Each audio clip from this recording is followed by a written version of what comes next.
एक और बैंक लूट गया और 40,000 करोड़ रुपए स्वाह हो गए, लूट लिए गए, फ्रॉड कर लिया गया।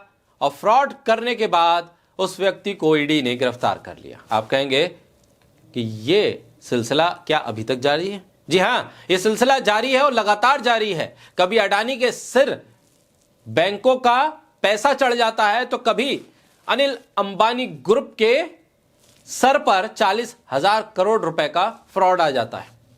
ये उद्योगपति हैं, ये बड़े लोग हैं, इन्हें 40,000 करोड़ भी सरकार यूं ही दे देती है और यूं ही ये उड़ा देते हैं। एक आम आदमी 400 रुपए का भी लोन लेगा तो सर पर खड़े हो जाएंगे ये बैंक वाले। इन्फोर्समेंट डायरेक्टरेट ने अनिल अंबानी ग्रुप से जुड़े 40,000 करोड़ के बैंक लोन फ्रॉड केस में रिलायंस कम्युनिकेशन के पूर्व प्रेसिडेंट पुनीत गर्ग को गिरफ्तार कर लिया। गर्ग को ईडी की हिरासत में भेज दिया गया है क्योंकि कथित फंड डाइवर्जन, ऑफशोर रूटिंग और मनी लॉन्ड्रिंग की जांच के दौरान उनकी गिरफ्तारी हुई है।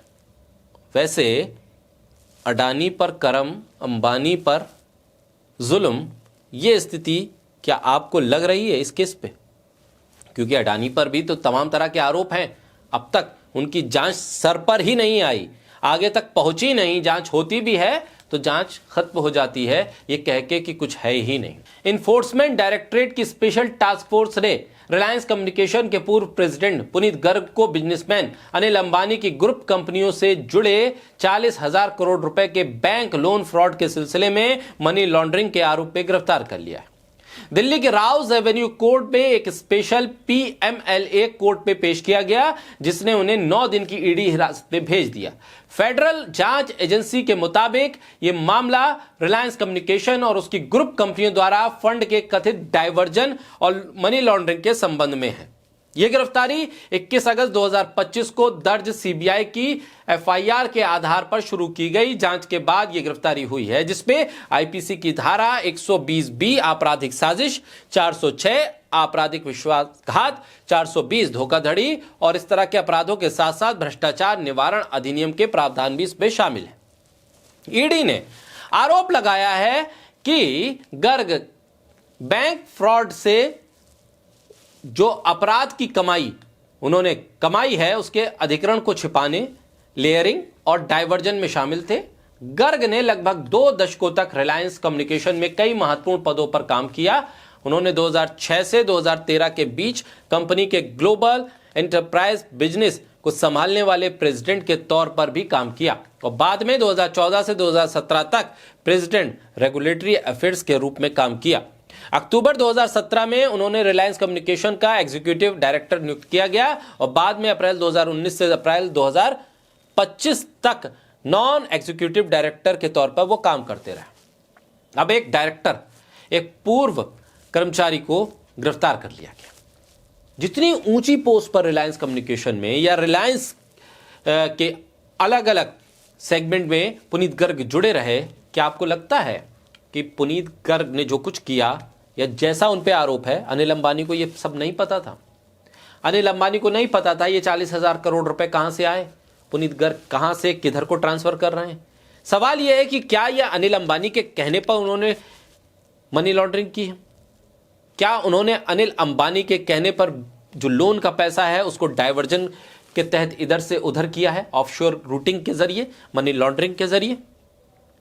ये बहुत गंभीर सवाल इसलिए हैं क्योंकि देश में बड़े बड़े उद्योगपतियों पर करप्शन के, मनी लॉन्ड्रिंग के, लोन के पैसे को डाइवर्जन के तहत ऑफशोर कंपनीज के जरिए अलग अलग जगह पहुंचाने के तमाम आरोप लगते रहे।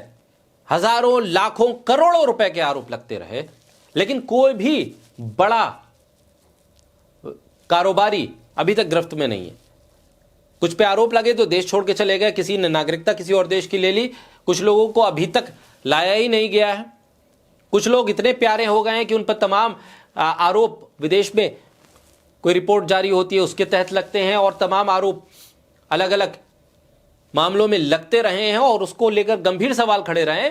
फिर भी जांच के नाम पर सिर्फ कमेटी बनती है और वो जांच कमेटी भी कह देती है कि भाई साहब इस पर कुछ मिल नहीं रहा, और जो जांच कर रही है कमेटी वो भी उस व्यक्ति के साथ शामिल हो जाती है। तो क्या आपको लग रहा है कि इस मामले में पुनीत गर्ग सिर्फ बलि का बकरा बनेंगे? पुनीत गर्ग क्या इतनी बड़ी हैसियत थी कि वो 40,000 करोड़ रुपए जो बैंक से लोन के तौर पर आया अनिल अंबानी ग्रुप के पास, वो ऐसे ही डाइवर्जन के तहत वो इधर से उधर भेज देंगे? पुनीत गर्ग के ऊपर डायरेक्शन देने वाला या निर्देश देने वाला कोई नहीं होगा।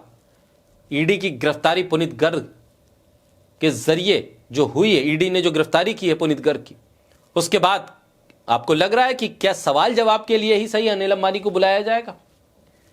अडानी और अंबानी के फेर में अडानी को छूट मिलती हुई क्यों दिख रही है और अंबानी के कारोबार से जुड़े हुए लोग ईडी की गिरफ्त में कैसे आते चले जा रहे हैं? ये भी बहुत बुनियादी सवाल है।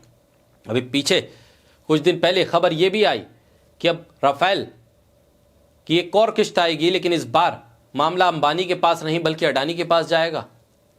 ये तमाम चीज और तमाम पेच एक के ऊपर एक नए पेच पैदा कर रही है और उलझन इतनी कि कोई जांच के नाम पर सुलझाने बैठे तो खुद उलझ जाए। ऐसे में पुनीत गर्ग की गिरफ्तारी जो हुई है उससे बहुत कुछ हासिल हो पाएगा, ये कह पाना थोड़ा मुश्किल है।